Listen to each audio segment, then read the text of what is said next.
2023ல நான் என்னென்ன புக்ஸ்லாம் படிச்சிருக்கேன் அப்படின்னு போட்டப்போ 2024ல இதை விட நான் அதிகமான புக்ஸ் படிக்கணும்னு நினைக்கிறேன் அப்படிங்கிற ஆசையோட முடிச்சிருந்தேன்.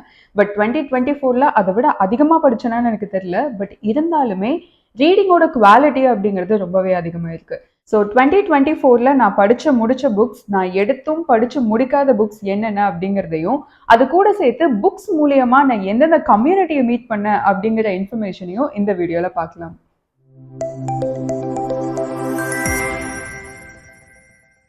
இந்த வருஷம் ஆரம்பிச்ச உடனே முதல்ல நான் படிச்ச புக் தான் ஜெயமோகனோட வணங்கன். ஆல்ரெடி அறம் அப்படிங்கிற தொகுப்புல இருந்து ஆல்ரெடி புக் ரிவ்யூவான யானை டாக்டர் நம்ம பார்த்திருக்கோம். ஸோ அதுக்கப்புறமா அதே அறம் தொகுப்புல வர இன்னொரு புக் தான் வணங்கான். வணங்கான் அப்படிங்கிற பேரே வித்தியாசமா இருக்குல்ல. ஸோ வணங்கான் தான் இந்த புக்கோட கதை சொல்லி, வணங்கான் அவருக்கு எப்படி இந்த பேரு வந்துச்சு, அவரோட அப்பாவா இருக்கட்டும், அதுக்கு முன்னாடி இருந்த அவரோட தாத்தாவா இருக்கட்டும், அவரோட வாழ்க்கை முறையெல்லாம் எப்படி இருந்துச்சு, நிலாதிபதிகளும் மடாதிபதிகளும் கொடிக்கட்டி பறந்துகிட்டு இருந்த ஒரு காலகட்டத்துல இவங்களோட ஃபேமிலி வந்துட்டு எந்த அளவுக்கு ஒரு அப்ரஷனுக்கு உள்ளாச்சு, அதுக்கப்புறம் அதை விட்டு இவங்க அப்பா எப்படி வெளியே ஓடி வர்றாரு, அவர் பேரு கருத்தான், அவர் எப்படி அந்த குடும்பத்தை விட்டு வெளியே ஓடி வர்றாரு, அதுக்கப்புறம் இவரை பெற்றதுக்கப்புறம் வணங்கான்னு இவருக்கு பேர் எப்படி வச்சாரு அப்படிங்கிறத பத்தி எல்லாம் ரொம்ப டீட்டெயில்டா அந்த புக்ல கதை சொல்லியான வணங்கான்னு நமக்கு சொல்றாரு. ஸோ ரொம்பவே இன்ட்ரெஸ்டிங்கான புக் அறம் தொகுப்புல இருக்க இந்த வணங்கான். அடுத்ததா அதே அறம் தொகுப்புல வர சோற்று கணக்கு அப்படிங்கிற இந்த ஜெயமோகனோட புக். ஸோ இந்த புக்ல இருக்க கதாநாயகன் வந்து சின்ன வயசுலேயே, அதாவது தான் கல்லூரி படிப்பு படிச்சுக்கிட்டு இருக்க அந்த டைம்ல தன்னோட அப்பா கிட்ட இருந்து அவரோட மாமா வீட்டுல போய் வளர்றாரு. ஸோ மாமா வீட்டுல போய் வளரும் போது மாமா என்னதான் தான் மேல பாசமா இருந்தாலும் அத்தையை தாண்டி மாமானால எதுவுமே பண்ண முடியல. அதனால அத்தை, நீ வேலைக்கு போனாதான் உனக்கு சோறு, மற்றபடி என்னால எல்லாம் எதுவும் பண்ண முடியாது அப்படிங்கிற மாதிரி சொல்லிடுறாங்க. ஆனா கல்லூரி படிப்பையும் பார்த்துக்கிட்டு சம்பாதிக்கவும் செஞ்சு, அது போக வீட்டுல அத்தை வந்துட்டு சாப்பாடும் நமக்கு போட மாட்டேன்றா அப்படிங்கிற ஒரு காலகட்டத்துல கெத்தேல் சாஹிப் அப்படின்னு இருக்க ஒருத்தர் கன்னியாகுமரியில வந்துட்டு ஒரு சின்ன ஹோட்டல் வச்சு ரொம்ப வருஷமா வந்துட்டு நடத்திக்கிட்டு இருந்தாரு. ஸோ இப்படி நடத்திக்கிட்டு இருக்க ஹோட்டல்ல போய் சாப்பிட்டு காசும் அதிகமா கொடுக்க முடியாம, காசே கொடுக்காம பல நாட்கள் சாப்பிட்டு இவரோட கல்லூரி படிப்பை முடிக்கிறாரு. முடிச்சதுக்கு அப்புறம் நல்ல ஒரு அளவுக்கு காசு வந்ததுக்கு அப்புறமா அதே கெத்தல் சாஹிப்போட கடைக்கு போய் ஒரு நாள் அவர் கையில இருந்த மொத்த பணத்தையும் அவரோட கல்லால வச்சுட்டு வர்றாரு. ஸோ அன்னைக்கு இருக்க மனநிறைவை பத்தி ஒரு ஹோல் கம்ப்ளீட்டான பேக்கேஜ் தான் இந்த புக் சோற்று கணக்கு. ஜான்வரி முடிஞ்சு பிப்ரவரிக்குள்ள நான் போகும்போது எடுத்து படிக்க ஆரம்பிச்ச புக் தான் இந்த புக் மதில்கள், வைக்கம் முகமது பஷீரோடது. தமிழ்ல 3வது முறையா, அதாவது இதுக்கு முன்னாடி 2 பேர் தமிழ்ல மொழிபெயர்த்திருக்காங்க, அது போக 3வது முறையா சுகுமாரன் அப்படிங்கிறவரும் இந்த புக்கை மொழிபெயர்த்தாரு. ஸோ அந்த பிரதி தான் என் கையில இருக்கிறது. இந்த புக்கோட ஆத்தரான வைக்கம் முகமது பஷீர் ஒரு தடவை ஜெயிலுக்கு போறாரு. ஸோ அப்படி அவர் ஜெயிலுக்குள்ள போறப்போ அவருக்கு என்னென்ன எக்ஸ்பீரியன்ஸ்லாம் இருந்துச்சு, எப்படி வந்துட்டு அவர் ஜெயில சர்வை பண்ணாரு, அதை தாண்டி நாராயணி அப்படிங்கிற ஒரு பொண்ணை ஜெயில பார்க்காமையே மீட் பண்ணி பேசிட்டு அவங்களுக்குள்ள இருக்க கான்வர்சேஷன் எல்லாமும் இருக்கு. கடைசியில நாராயணி அவரை பார்த்தாரா இல்லையா, நாராயணியும் பஷீரும் சேர்ந்தாங்களா இல்லையா அப்படிங்கிற கதை தான் இந்த கதை. என்னதான் பல பேர்னால இது ரொம்ப இன்ட்ரெஸ்டிங்கான புக்னு சொல்லப்பட்டாலும் எனக்கு அவ்வளவா இன்ட்ரெஸ்டிங்கா இல்ல. பட் ஃபர்ஸ்ட் பார்ட்டான இவர் ஜெயிலுக்குள்ள போறதா இருக்கட்டும், ஜெயில எப்படி சர்வை பண்றாரு, ஜெயில நடக்கிற விஷயங்கள்லாம் என்னென்ன அப்படின்னு படிக்கிறது ரொம்ப இன்ட்ரெஸ்டிங்கா இருந்துச்சு. பட் செகண்ட் பார்ட்டான நாராயணியோட பார்ட் வரப்போ கொஞ்சம் போர் அடிக்க ஆரம்பிச்சிருச்சுன்னு சொல்லலாம். அண்ட் இதை படிச்சு முடிக்கும் போது ஒரு வேக்கண்ட்டும் கொஞ்சம் மனசுல இருந்த மாதிரி இருந்துச்சு. என்னடா கதை நல்லா ஸ்டார்ட் ஆச்சு, போக போக இவ்வளவு மொக்கையா முடிஞ்சிருச்சு அப்படிங்கிற மாதிரி ஒரு இது இருந்துச்சு. பட் பல பேருக்கு ரொம்ப பிடிச்ச புக்னு இதை சொல்றாங்க. ஸோ புக் படிக்க ஸ்டார்ட் பண்றவங்க இதுல இருந்து ஸ்டார்ட் பண்ணி பார்க்கலாம். இந்த புக் பிப்ரவரியில முடிச்சுட்டு மார்ச் மாசத்துக்குள்ள நான் போறப்போ எடுக்க ஆரம்பிச்ச புக் தான் அன்பு ஒரு பின் நவீனத்துவவாதியின் மறுசீராய்வு மனு அப்படிங்கிற ஒரு புக். சாரு நிவேதிதா அப்படிங்கிற ரைட்டர் அந்த புக் மூலியமா தான் எனக்கு வந்துட்டு இன்ட்ரடியூஸ் ஆனார்னு சொல்லலாம். பெசி ரீட்ஸ் அப்படிங்கிற ஒரு புக் கம்யூனிட்டி இருக்கு சென்னையில. ஸோ இதை பத்தி நான் பின்னாடி டீட்டெயில்டா சொல்றேன். அதுக்கு முன்னாடி பெசி ரீட்ஸ் அப்படிங்கிற இந்த கம்யூனிட்டில இருந்து அறிமுகமான ஒரு நண்பர் மூலியமா தான் சாரு நிவேதிதாவோட அறிமுகம் எனக்கு கிடைச்சது.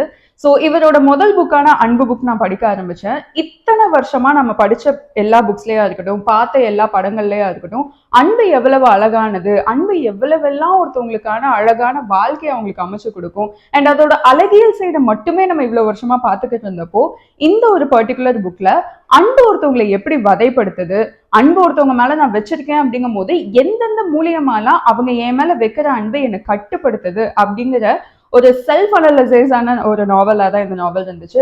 ஒரு டிரான்ஸ்கிரசிவ் தன்மையோட நான் படிச்ச முதல் நாவல் இதுதான் அப்படின்னு சொல்லலாம். ஸோ ஒரு டிஃப்ரெண்ட் பெர்ஸ்பெக்டிவா ஒரு டிஃப்ரெண்டான ஆங்கிள் இருந்து ஸ்டார்ட் பண்ணி விட்டது சாரு நிவேதிதாவோட ரைட்டிங்ல இருந்து தான் நான் அனுபவிக்க ஆரம்பிச்சேன். ஸோ இந்த புக் படிக்க ஆரம்பிச்சதுக்கு அப்புறம் இவரோட இன்னும் நிறைய புக் படிச்சா நல்லா இருக்குமே அப்படிங்கிற மாதிரி தோண ஆரம்பிச்சது. பிகாஸ் இவரோட ரைட்டிங் ஸ்டைலா இருக்கட்டும், இவர் நம்மள வந்துட்டு அந்த நாவல்குள்ளேயா இருக்கட்டும், ஒரு கதைக்குள்ளேயா இருக்கட்டும், இல்ல ஒரு கட்டுரைக்குள்ளேயா இருக்கட்டும், கொண்டு போற விதம் வந்துட்டு ரொம்பவே இன்ட்ரெஸ்டிங்கா இருக்கும்.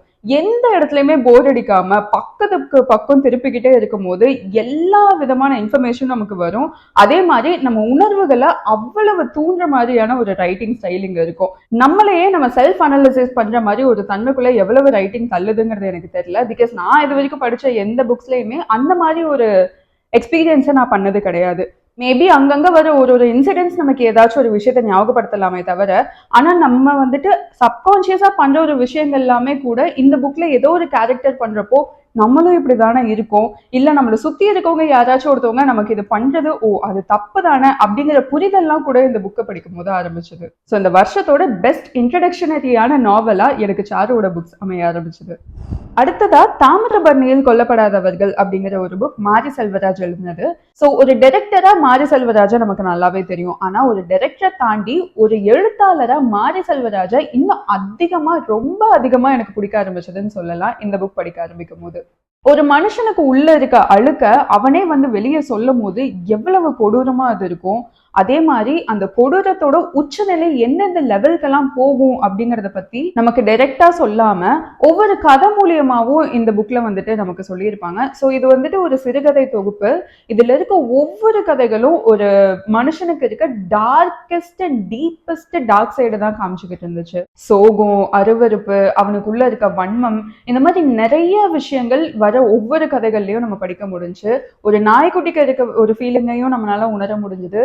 ஒரு 50 வயசு 60 வயசுக்கு மேல இருக்க ஒரு பெண்மணியோட சின்ன வயசு வாழ்க்கையை பத்தி அவங்க நினைக்கிற ஒரு சில காலகட்டங்களோட ஒரு விஷயத்தையும் நம்மளால ஃபீல் பண்ண முடியும். ஸோ இந்த மாதிரி வேரியஸ் ஜேர்னல்ல எழுதப்பட்ட ஒரு சிறுகதை தொகுப்பு தான் தாமிரபரணியில் கொல்லப்படாதவர்கள். இந்த புக்ல வர பெரும்பாலான கதைகள் தாமிரபரணியை சுத்தி நடக்கிற மாதிரி இருக்கும். அண்ட் ஆல்சோ இதுல வர எல்லா கதைகளுமே திருநெல்வேலியோட பாஷையையும் உள்ளடக்குனதா இருக்கும். அண்ட் ஆல்சோ திருநெல்வேலி பாஷைன்னு சொல்லும் போது அது படிக்க கஷ்டமாவும் இல்லாம எழுத்து நடையுமே ரொம்பவே ஈஸியா இருந்துச்சு. அண்ட் ஆல்சோ ரொம்ப இன்ட்ரெஸ்டிங்கா இருந்துச்சு.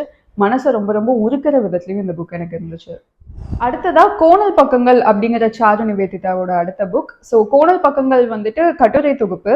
அது பார்ட் 1, பார்ட் 2, பார்ட் 3ன்னு அது ஒரு 3 பார்ட் இருக்கு. நான் படிச்சது ஃபர்ஸ்ட் பார்ட் மட்டும் படித்தேன். அதுவும் இருக்கிறதுலே ரொம்ப ஓல்டு எடிஷன். ஸோ ரொம்பவே ஒரு நேர்த்தியான ஒரு கட்டுரை தொகுப்பு அப்படின்னா முதல்ல அதான் நான் படிச்சேன்னு சொல்லலாம். ஸோ கட்டுரை தொகுப்பு அப்படின்னு நம்ம நார்மலா படிக்கும் போது நமக்கு போரிங்கான ஒரு சில விஷயங்கள்லாம் வரும். என்னடா ஒரு தியரட்டிக்கலா போயிட்டே இருக்கு அப்படிங்கிற மாதிரி ஒரு சில விஷயங்கள்லாம் வரும். பட் கோணல் பக்கங்கள்ல எல்லா விஷயத்த பத்தியும் பேசியிருந்தாங்க. அரசியல், அன்னைக்கு 2000கள்ல இருந்த போலீஸ்லாம் எப்படி இருந்தாங்க, அண்ட் ஆல்சோ சினிமாக்கள் எப்படி இருந்துச்சு, சினிமாவோட கிரிட்டிசிசமும் அதுல இருக்க ஆரம்பிச்சு. அண்ட் ஆல்சோ இன்னொரு இடத்துல பார்க்கும்போது அவர் ஒரு சித்தரை மீட் பண்ணியிருப்பாரு. அந்த சித்தர் வந்துட்டு எப்படி பிஹேவ் பண்றாரு, அவர் எப்படி இருந்தாரு, அவரோட வாழ்க்கை எப்படி இருந்துச்சு அப்படிங்கிற மாதிரி ஒரு கட்டுரையில இருக்கும். ஸோ இந்த மாதிரி ஒரு வேரியஸ் ஜேர்னல்ஸோட ஒரு முழு கட்டுரை தொகுப்பா தான் கோணல் பக்கங்கள் இருந்துச்சு. ரொம்ப இன்ட்ரெஸ்டிங்கா இருந்துச்சு படிக்கும் போது. அடுத்ததா நான் படிச்சது சாரு நிவேதிதாவோட ராசலீலா அப்படிங்கிற புக். ஸோ அவரோட சின்ன சின்ன புக்ஸ்லாம் படிக்க ஆரம்பிச்ச எனக்கு அவரோட பெஸ்ட் ரைட்டிங்கான ராசலீலா அப்படிங்கிற புக் அதுக்கப்புறம் எனக்கு கிடைச்சது படிக்கிறதுக்கு. அது ஒரு பக்காவான ஒரு நாவல். அந்த நாவல் வந்துட்டு ஒரு 2 பார்ட்டா இருந்துச்சு. ஃபர்ஸ்ட் வந்துட்டு கண்ணாயிர பெருமாளும் 40 கதைகளும் அப்படிங்கிற ஒரு டாபிக்கோட, அண்ட் அதுக்கப்புறமா செகண்ட் பார்ட் வந்துட்டு ஒரு நான் லீனியரா எங்கெங்கோ போய் எங்கெங்கயோ சுத்தி ஒரு இடத்துல வந்து முடிகிற மாதிரி ஒரு நாவலா தான் அது இருந்துச்சு. ஸோ இந்த ஃபர்ஸ்ட் பார்ட்ல வந்துட்டு கண்ணாயிரம் பெருமாள் அப்படிங்கிற கேரக்டர் இவர் வந்துட்டு ஸ்டெனோவா போஸ்ட் ஆஃபீஸ்ல ஒர்க் பண்றாரு. ஸோ அவர் போஸ்ட் ஆஃபீஸ்ல ஒர்க் பண்ணும்போது எப்படி எப்படியெல்லாம் அவருக்கு எக்ஸ்பீரியன்ஸ் இருந்துச்சு, 2000 காலகட்டத்தில் ட்ரெயின் ஜேர்னி எவ்வளவு மோசமா இருந்துச்சு, அதுல இருக்க பேசஞ்சர்ஸ்க்கு எந்தெந்த மாதிரி கஷ்டங்கள்லாம் இருந்துச்சு, இந்த மாதிரி விஷயமா இருக்கட்டும், போஸ்ட் ஆஃபீஸோட மேனேஜ்மெண்ட்டா இருக்கட்டும், அண்ட் அங்க இருக்க ஹெட் லீடா வேலை பார்க்குற ஆஃபீஸர்ஸா இருக்கட்டும், இவங்கெல்லாம் எந்த அளவு மோசமா தனக்கு கீழே இருக்க ஊழியர்கள்கிட்டையும் அங்க வந்துட்டு துப்புரவு செய்யறவங்கள்ட்டையும் நடந்துக்கிட்டாங்க. இந்த மாதிரி நிறைய விஷயங்கள் அவரோட பர்சனல் எக்ஸ்பீரியன்ஸ்ல இருந்து எழுதியிருந்தாரு. ஸோ இந்த மாதிரி ஃபுல் பேக்டான கண்ணாயிரம் பெருமாளோட கதைகள்லாம் ஃபர்ஸ்ட் பார்ட்ல இருக்கும். அண்ட் ஆல்சோ செகண்ட் பார்ட்டுக்கு போகும்போது நிறைய விஷயங்களை பத்தி பேசியிருப்பாங்க. இதுதான் இப்படிதான் இந்த ஒரு விஷயம் தான் அப்படிங்கிறது இல்லாம நான் லீனியரான நாவல் தான். பட் பாரிஸ்க்கு போவாங்க, அதுக்கப்புறம் இங்கிருந்து தமிழ்நாட்டோட அவலநிலையை பேசுவாங்க. ஸோ இந்த மாதிரி கண்ணாயிரம் பெருமாள் எங்கெங்கேயோ டிராவல் பண்ணி நிறைய விஷயங்களை நம்ம கொடுத்துக்கிட்டே இருக்காங்க. ஸோ கண்ணாயிரம் பெருமாள் கிட்ட இருந்து வந்த பிரதிகளோட காப்பியா தான் இது எல்லாமே நான் இங்க பப்ளிஷ் பண்றேன். அது போக கண்ணாயிரம் பெருமாளுக்கு எனக்கும் எந்த சம்மதமும் கிடையாது அப்படிங்கிற மாதிரி நகைப்புத்தன்மையோடவும் அங்கங்க நம்ம வாய் விட்டு ரொம்ப அதிகமா சிரிக்கிற மாதிரியுமே இந்த புக் வந்துட்டு இருந்துச்சு. ஸோ பர்டிகுலரா சாருவோட இந்த ஒரு புக்கை படிக்கும் போது அங்கங்க அழுகையும் இருக்கும், அங்கங்க சிரிப்பும் இருக்கும், அங்கங்க வந்துட்டு ச்சே இவ்வளவு அழகா ஒருத்தர் லவ் பண்ண முடியுமா அப்படிங்கிற மாதிரியான ஒரு ஃபீலிங்கும் வர ஆரம்பிக்கும். ஸோ இந்த மாதிரி நிறைய மிக்ஸ்டு எமோஷன்ஸ் வந்துகிட்டே இருக்கும். நிறைய இடத்துல தனியா உட்காந்து நான் சிரிச்சுக்கிட்டு இருந்தப்போ வாய் விட்டு சிரிச்சு என்னவ ஃபோனும் கையில இல்லாம தனியா உட்காந்து சிரிச்சுக்கிட்டு இருக்கா அப்படிங்கிற மாதிரி ஆஃபீஸ் ஸ்டார்ஸையும் நான் வந்துட்டு எக்ஸ்பீரியன்ஸ் பண்ணியிருக்கேன். ஸோ இந்த மாதிரி ஃபுல் பேக்டான ஒரு பெஸ்ட் நாவல் தான் ராசலீலா அப்படிங்கிற புக். ஸோ 2024 ஹாஃப் வே வரைக்கும், அதாவது ஜூன் மாதம் வரைக்கும் இந்த மாதிரி எல்லாம் நான் படிச்சுக்கிட்டு இருந்தேன். அண்ட் இதெல்லாம் படிச்சுட்டு இருக்கிறதுக்கு நடுவுலேயே இன்னொரு புக்கும் நான் படிக்க ஆரம்பிச்சிருந்தேன். அதுதான் அசுரன் அப்படிங்கிற இந்த புக். ஸோ ரொம்பவே ஆசைப்பட்டு வாங்கின புக், பர்த்டேக்கு வந்துட்டு கிஃப்டாக வந்த ஒரு புக். அண்ட் ஆல்சோ இந்த புக்கை படிக்க ஆரம்பிக்கும் போது பயங்கர இன்ட்ரெஸ்டிங்காக தான் இருந்துச்சு. நார்மலாகவே மித்தாலஜி அப்படிங்கிற ஒரு ஜேர்னர் வந்துட்டு எனக்கு ரொம்பவே இன்ட்ரெஸ்டிங்கான ஒரு ஜேர்னர். அண்ட் ஆல்சோ ராமாயணமும் எனக்கு பிடிச்சமான ஒரு கதை.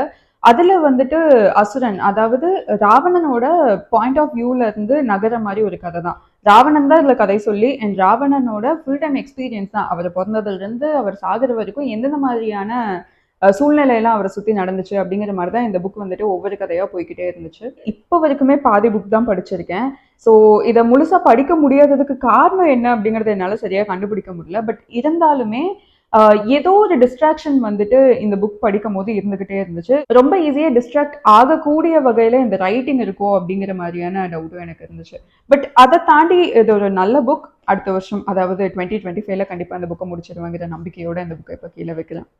அண்ட் ஆல்சோ அகைன் இந்த புக்கை படிச்சு முடிச்சதுக்கு அப்புறமும் ஒரு 2-3 புக் எடுத்து படிக்க நான் ஸ்டார்ட் பண்ணேன். பட் அதுவுமே என்னால் கம்ப்ளீட்டா முடிக்க முடியல. அந்த மாதிரி ஒரு ஆன் அண்ட் ஆஃப் ஆன ஒரு ரீடிங் எக்ஸ்பீரியன்ஸ் தான் கிட்டத்தட்ட நவம்பர் வரைக்குமே எனக்கு இருந்துச்சு. அண்ட் அதுக்கப்புறமா நான் ஆரம்பிச்ச புக் பெண்களின் ஆடை வரலாறும் அரசியலும் அப்படிங்கிற இந்த புக். ஸோ இந்த புக்ல வந்துட்டு ஸ்டார்ட் பண்ணும் போதே பெண்களோட ஆடை வந்துட்டு எப்படி எவால்வ் ஆக ஆரம்பிச்சது. முன்னாடியெல்லாம் நம்ம வந்துட்டு ஒரு 2000 வருஷத்துக்கு முன்னாடி முதல்ல துணி எப்படி உருவாச்சு, அந்த துணி வந்துட்டு எப்படி மருவி ஆண்களுக்கு இந்த உடை பெண்களுக்கு இந்த உடைன்னு எப்படி கட்டமைச்சாங்க. அண்ட் இதுக்கு முன்னாடி ரொம்ப வருஷத்துக்கு முன்னாடி ஆண்களுமே சேலை உடுத்துற ஒரு பழக்கம் இருந்துச்சு. ஸ்கர்ட்டுங்கிறது வந்துட்டு பெண்களுக்காக உருவாக்கப்பட்டது கிடையாது, ஆண்களுக்கும் பெண்களுக்கும் சமமா உருவாக்கப்பட்ட ஒரு ட்ரெஸ் தான் அது. அண்ட் அதுக்கப்புறமா குதிரை ஏறுத ஆண்கள் அதிகமா பண்ண ஆரம்பிச்சதுக்கு அப்புறமா அந்த ஸ்கர்ட்டுக்கு நடுவுல அதை கிழிச்சு அதை பேண்டா மாத்தினாங்க அப்படிங்கிற மாதிரியான ஒரு ட்ரெஸ்ஸை பத்தியான வரலாறும் அரசியலும் இருக்க ஒரு இன்ட்ரெஸ்டிங்கான புக்காக தான் இந்த புக் இருந்துச்சு. அண்ட் இதையுமே பாதி வரைக்கும் படிச்சுட்டேன், அதுக்கு மேலே படிக்க முடியல. ஸோ கட்டுரை தொகுப்பாக இருக்கிறதுனால கொஞ்சம் தியரட்டிக்கலாக போகிற மாதிரி இருக்கும் அப்படிங்கிற எக்ஸ்பீரியன்ஸ் எனக்கு இருந்துச்சு. அண்ட் இந்த புக்கையும் அடுத்த வருஷம் முடிச்சிடலாம் அப்படிங்கிற ஒரு நம்பிக்கையோட நாம் செல்வோம். அடுத்ததாக PH டேனியலோட எரியும் பனிக்காடு அப்படிங்கிற இந்த புக் நான் ஸ்டார்ட் பண்ண ஆரம்பித்தேன். ஸோ ஸ்டார்ட் பண்ணி பேஜஸ் டர்ன் ஆகுது. பட் ஆனால் நம்ம ஒரு பேஜ் படிக்கும் போதே நமக்கு ரொம்ப நேரம் அந்த புக்கில் டைம் ஸ்பெண்ட் பண்ணுற மாதிரி இருக்குது. பட் ஆனால் 2 பேஜ் 3 பேஜ் தான் படிச்சிருக்கோமே அப்படிங்கிற மாதிரி ஃபீல் ஆக ஆரம்பிச்சுது. கதை நகர்ந்து போய்கிட்டே இருக்கு. பட் ஆனால் புக்கோட பேஜஸ் முடியாமே போயிட்டு இருக்கு அப்படிங்கிற மாதிரி தோணுச்சு எனக்கு. ஸோ இந்த டைம்லலாம் தான் நான் வந்துட்டு புக்கில் இருக்க எழுத்து எப்படி இருக்கு அப்படிங்கிறதெல்லாம் அப்சர்வ் பண்ண ஆரம்பித்தேன். ஸோ ரொம்ப குட்டி குட்டியாக இருக்கு எழுத்து, முதல் விஷயம் ட்ராபேக். அண்ட் அதுக்கப்புறமா பர்சனலாக எனக்கு தோணுன விஷயம் வந்துட்டு பேராகிராஃபோட அலைன்மெண்ட் வந்துட்டு அந்தளவு சரியில்லையோ அப்படிங்கிற மாதிரி எனக்கு தோணுச்சு. இவ்வளோ பெரிய புக்கில் விஷயங்கள் நிறையா இருக்குது, கதை ரொம்ப சூப்பராக வந்துட்டு மூவ் ஆகி போய்கிட்டே இருக்கு. பட் இருந்தாலும் படிக்க முடியாததுக்கு காரணம் அதில் இருக்க பேராகிராஃப் அலைன்மெண்ட்டாக இருக்கட்டும், இல்லை ஸ்பேஸ் அலைன்மெண்ட்டாக இருக்கட்டும். அண்ட் ஆல்சோ எழுத்தோட அந்த ஃபாண்ட் சைஸ் வந்துட்டு ரொம்ப குட்டியாக இருக்கிறதுனால பேஜ் திருப்பவே முடியாத மாதிரி இருக்கும் அப்படிங்கிற மாதிரியான எனக்கு ஃபீல் வந்துச்சு. ஸோ ஒரு புக்கை நம்ம படிக்கும் போது கதை எவ்வளோ இன்ட்ரெஸ்டிங்காக போனாலும் அந்த புக்கோட ஸ்பேஸ் அலைன்மெண்ட்டும் அதில் எழுத்துல இருக்க அந்த ஃபாண்ட் ஸ்டைல் அண்ட் ஃபாண்டோட சைஸ் கூட நம்ம படிக்கிறத எந்த அளவு இம்பாக்ட் பண்ண ஆரம்பிக்குது அப்படிங்கறத வந்துட்டு இந்த புக் படிக்கும் போது எனக்கு தோணுச்சு. பட் எரியும் பனிக்காடு வந்துட்டு ரொம்பவே இன்ட்ரெஸ்டிங்கான ஒரு புக். பஞ்சம் இருந்துகிட்டு இருந்த ஒரு காலகட்டத்தில் ஒரு குடும்பம் வந்துட்டு கருத்தனோட குடும்பம் வந்துட்டு இடம்பெயர்ந்து டீ எஸ்டேட்டுக்கு வந்துட்டு வேலைக்கு போகிறாங்க. ஸோ அங்கே போய் அவங்களோட வாழ்க்கை எப்படி மாறுது அப்படிங்கிறத பற்றி தான் இந்த புக் இருந்துச்சுன்னு நினைக்கிறேன். ஸோ நான் ஸ்டார்ட் பண்ணி ஒரு 50 பேஜ் 60 பேஜ் படித்து முடிச்சிருக்கேன். அந்த 60 பேஜ்ல இதுதான் இருக்கு. இன்னும் போக போக கதை எப்படி இருக்கு அப்படிங்கிறதையும் பார்க்கணும். ஸோ இந்த புக்கையும் இந்த வருஷம் நான் முடிக்கல அப்படிங்கறத மனவேதனையோட நான் பதிவு பண்ணிக்கிறேன். அடுத்ததா கடைசியா நான் எடுத்து அதையும் முடிக்காத ஒரு புக் தான் அறியப்படாத தமிழகம் அப்படிங்கிற இந்த புக் தோ பரமசிவமோடது. ஸோ தமிழகத்தை பத்தி நிறைய இன்ட்ரெஸ்டிங்கான ஃபேக்ட்ஸ், உணவு பழக்க முறையா இருக்கட்டும், அண்ட் ஆல்சோ எழுத்து எப்படி இருந்துச்சு, அண்ட் இலக்கியம் எப்படி இருக்கு, இந்த மாதிரி நிறைய விஷயங்கள் அந்த புக்ல இருந்துச்சு. அண்ட் இப்போ வரைக்கும் ஒரு 30 பேஜ் படிச்சிருக்கேன்னு நினைக்கிறேன். அதுக்கப்புறமா ஒரு ஃபுல் ஃபிளெஜ்டான ஒரு தியரி பாடப்புத்தகம் படிக்கிற ஒரு ஃபீல் எனக்கு இந்த புக்ல வந்ததுனால இந்த புக்கையும் அப்படியே ஓரம் கட்டி வச்சுட்டேன்.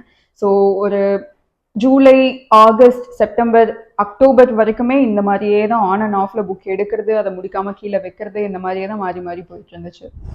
அதுக்கப்புறம் மறுபடியும் நம்ம ஹீரோவோட என்ட்ரி. ஸோ பழுப்பு நிற பக்கங்கள் சாரு நிவேதிதாவோடது. ஸோ இந்த புக் வந்துட்டு ஆல்ரெடி நான் ரிவ்யூ போட்டிருக்கேன் ரீசெண்டாக, அதையும் நீங்கள் பார்க்கலாம். And first part, second part and third part அப்படிங்கிற 3 பெரிய பார்ட்டோட இந்த புக் வருது. அண்ட் இதில் வந்துட்டு தமிழ் இலக்கியம் கிட்டத்தட்ட ஒரு 100 வருஷ காலத்தில் நம்ம மறந்த எழுத்தாளர்களை பற்றியும் பெரிய பெரிய புக் ரெக்கமெண்டேஷனோடையும் உலக எழுத்துக்கு ஈக்குவலான இலக்கியமா தமிழ் எழுத்தாளர்கள் நமக்கு கொடுத்துருக்காங்க. பட் இருந்தாலுமே அதை நம்ம இப்போ வரைக்கும் பெருசா யூட்டிலைஸ் பண்ணல. அந்த புக் எல்லாத்தையுமே தமிழ்ல இருக்க ஒரே ஒரு காரணத்துக்காக அதுக்கு சரியான அங்கீகாரமும் கிடைக்காம வாசகர்களான நம்மளுமே அந்த புக்கை சரியா பார்க்காம விட்ட நம்ம மறந்து போன நிறைய புத்தகங்களோட ரெக்கமெண்டேஷனையும் அண்ட் ஆல்சோ நம்ம ஜென்ரேஷனுக்கு தெரியாத பல எழுத்தாளர்களோட இன்ட்ரடக்ஷனும் இந்த புக்ல கிடைச்சது.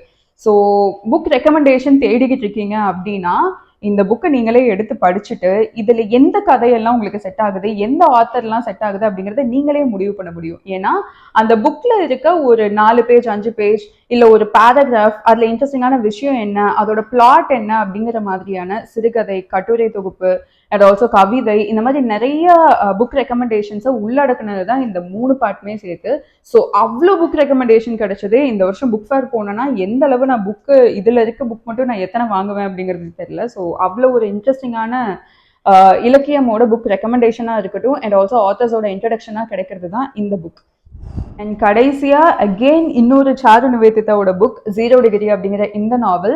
ஸோ இந்த வருஷத்தோட அதிகமா நான் படிச்ச ஒரு ஆத்தர் வந்துட்டு சாரு நிவேதிதா தான். ஒரு வருஷத்துல இவ்வளவு அதிகமா ஒரு ஆத்தரோட புக்கே நான் படிச்சது கிடையாது. இவ்வளவு வருஷமா நான் படிச்சுக்கிட்டு இருக்க இந்த ஒரு காலகட்டத்துல வந்துட்டு என்னை திரும்ப திரும்ப திரும்ப திரும்ப ஒரு ஆத்தர் வந்துட்டு இழுத்து நீ என் புக்கை வந்து படி அப்படின்னு அவர் சொல்லாம நானா அந்த புக்கை எடுத்து தேடி போய் படிக்கிற ஒரு சிச்சுவேஷன் எனக்கு அமைஞ்சிருக்கா அப்படிங்கிறது தெரியல. இது வரைக்கும் அமைஞ்சது இல்லை ஆக்சுவலி.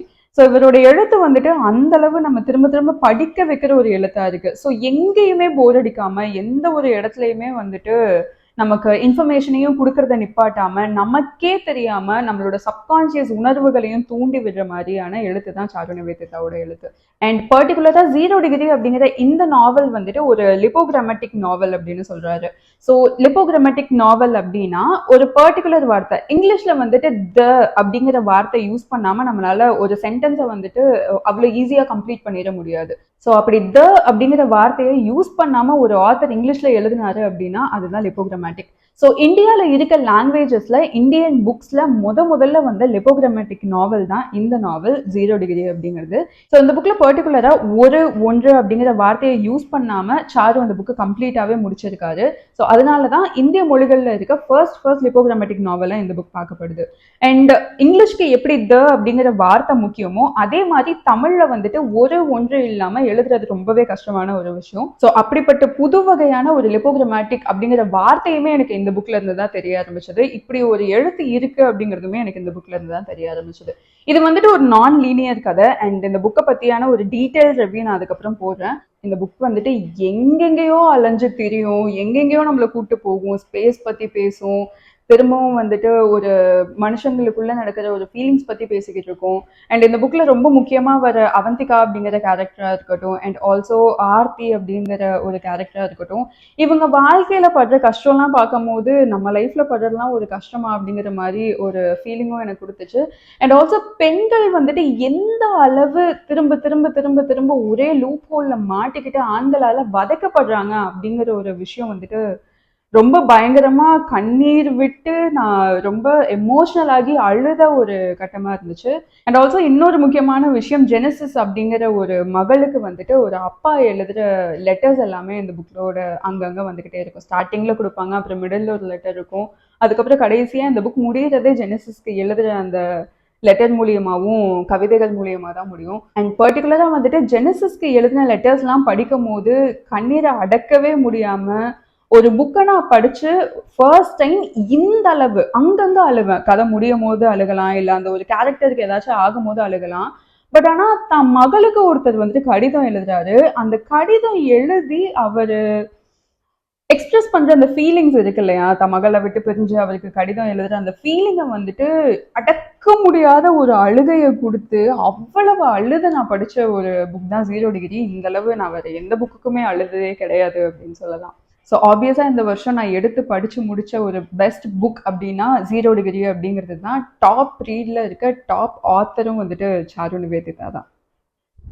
அண்ட் 2024ல ரொம்ப முக்கியமாக புக் என்ன நிறைய பீப்புளை மீட் பண்ண வச்சுது. ஸோ இதுக்கு முக்கியமான ஒரு பிளாட்ஃபார்மாக இருந்தது புக்கோட சைலண்ட் ரீடிங் கம்யூனிட்டிஸ் அப்படிங்கிறது தான்.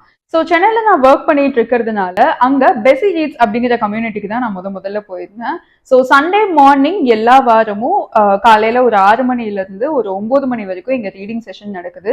இதே மாதிரி சென்னையோட அண்ணா நகர் டவர் பார்க்லையும், சித்தலப்பாக்கம் லேக்ஸ், அதுக்கப்புறமா செக்ரட்டேரியன் பார்க், இந்த மாதிரி நிறைய இடங்கள்ல இந்த சைலண்ட் ரீடிங் கம்யூனிட்டிஸ் அப்படிங்கிறது இருக்கு. ஸோ சண்டே மார்னிங் ஒரு 6 மணிக்கு போயிட்டு அங்க அமைதியா பீச் ஓரமா உட்காந்து புக் படிச்சுட்டு அங்கிருந்து அப்படியே கிளம்பி பக்கத்துல இருக்க டீ கடைக்கு போயிட்டு அந்த புக் பத்தி நிறைய பேசலாம். புக் படிக்கிற நிறைய பேத்துக்கிட்ட இருந்து பல ரெக்கமெண்டேஷன்ஸ் நமக்கு கிடைக்கும். அவங்க படிச்ச புக்ஸ் என்ன, நம்ம படிச்ச புக்ஸ் என்ன அப்படிங்கிற இந்த மாதிரி பரிமாற்றங்கள் நிறைய நடக்கும். ஸோ இது புக்ஸ் பத்தி மட்டும்தான் அப்படிங்கறது நிக்காம அரசியல் எல்லாமே கவர் பண்ற மாதிரி ஒரு பெரிய கான்வர்சேஷன் எல்லாமே நடக்கும். ஸோ இந்த மாதிரி ஒரு ரீடிங் கம்யூனிட்டி தான் பெஸி ரீட்ஸாக இருக்கட்டும். அண்ட் ஆல்சோ இந்த வருஷம் நான் போனேன் அண்ணா நகர் டவர் பார்க்கோட ரீட்ஸாக இருக்கட்டும். ஸோ சென்னையில் இருக்க இந்த 2 முக்கியமான புக் ரீடிங் கம்யூனிட்டியோட இன்ஸ்டாகிராம் பேஜ் ஹேண்டில்ஸை நான் டிஸ்கிரிப்ஷனில் கொடுக்குறேன். ஸோ நீங்களும் இன்ட்ரெஸ்டடாக இருந்தீங்க அப்படின்னா கண்டிப்பாக போய் செக் பண்ணி பாருங்க. மெயினாக நம்ம புக்ஸ் நிறைய படிப்போம், அதை பற்றி பேசுறதுக்கு நமக்கு யாரும் பெருசாக சுற்றி இருக்க மாட்டாங்க இல்லையா. ஸோ அந்த மாதிரி டைம்லையா இருக்கட்டும். அண்ட் ஆல்சோ நிறைய புது பீப்புள் மீட் பண்ணுறதுக்கான ஒரு பிளாட்ஃபார்மாக அமைகிறது தான் இந்த பெஸி ரீட்ஸாக இருக்கட்டும், அண்ணா நகர் டவர் ரீட்ஸாக இருக்கட்டும். அதே மாதிரி கோயம்புத்தூர்ல கூட கோயம்புத்தூர் ரீட்ஸ் அப்படிங்கிற ஒரு விஷயம் இருக்கு. அண்ட் ஆல்சோ மயிலாப்பூர்ல நாகேஸ்வர் ராவ் பார்க்ல நடக்குது, சித்தலப்பாக்கம் லேக்ல நடக்குது. இந்த மாதிரி நிறைய இடங்கள்ல சைலண்ட் ரீடிங் கம்யூனிட்டிஸ் இருக்கு. ஸோ நீங்க இருக்க இடத்துக்கு பக்கத்துலேயே இருக்க ஆக்சசபிளா இருக்க ஏதோ ஒரு கம்யூனிட்டிலையும் நீங்க போய் வந்துட்டு படிக்க ஸ்டார்ட் பண்ணலாம். அண்ட் ஆல்ரெடி படிச்சுட்டு இருக்கீங்க அப்படின்னா இன்னும் நிறைய பேர்த்த மீட் பண்ணி அவங்க கூட இன்ட்ராக்ட் பண்ணி இன்னும் நிறைய புத்தகங்களை பத்தி நிறைய தெரிஞ்சுக்கலாம். ஸோ 2024ல இதெல்லாம் தான் நான் படித்த புக்ஸ் அண்ட் படிக்கணும்னு எடுத்து முடிக்காத புக்ஸ். அது போக நான் மீட் பண்ண புக் ரீடிங் கம்யூனிட்டியை பற்றியும் இந்த வீடியோவில் பார்த்தோம். ஸோ இதே மாதிரி இன்னொரு இன்ட்ரெஸ்டிங்கான வீடியோவில் உங்களை வந்து சந்திக்கிறேன். அது வரைக்கும் திஸ் இஸ் ரூபா ஸ்ரீ சைனிங் ஆஃப்.